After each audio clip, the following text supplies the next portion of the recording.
আসসালামু আলাইকুম। অতিরিক্ত গ্যাস শরীরের অস্বস্তি তৈরি করে, পেট ফাঁপা, বদহজম বা বুকে জ্বালা পোড়া, এমনকি ব্যথাও তৈরি করে, এমনকি মাথাও ব্যথা করে অনেকজনের ক্ষেত্রে। তো এই ধরনের সমস্যাগুলো চিরতরে ভালো করার জন্য বা ভালো হওয়ার জন্য কার্যকরী একটি ফর্মুলা যা আপনি নিয়মিত পালন করতে পারেন। ভীষণ কার্যকরী, যা আমি নিজেও নিয়মিত খেয়ে থাকি, প্রায় অংশে খাই। হয়তো প্রতিদিন খাওয়া হয় না, কিন্তু প্রায় অংশে খাওয়া হয়।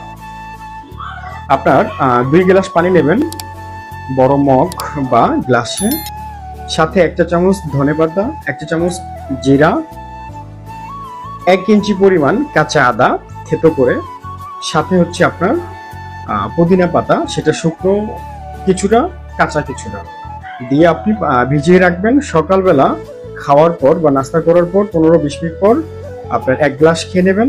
আর দুপুরবেলা খাওয়ার 10-15 মিনিট পর 1 গ্লাস খেয়ে নেবেন।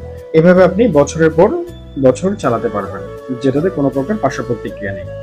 আপনার গ্যাসের ওষুধগুলো খেতে হবে না। আর অবশ্যই চেষ্টা করতে হবে যে পেট ভরে যেন না খাই, কিছুটা হলেও যেন ফাঁকা রাখি।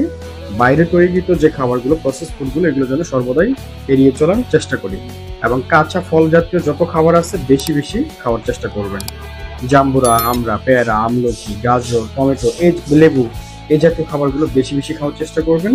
দেখবেন আপনার গ্যাসের সমস্যা আর থাকবে না। ভালো থাকবেন। আসসালামু আলাইকুম।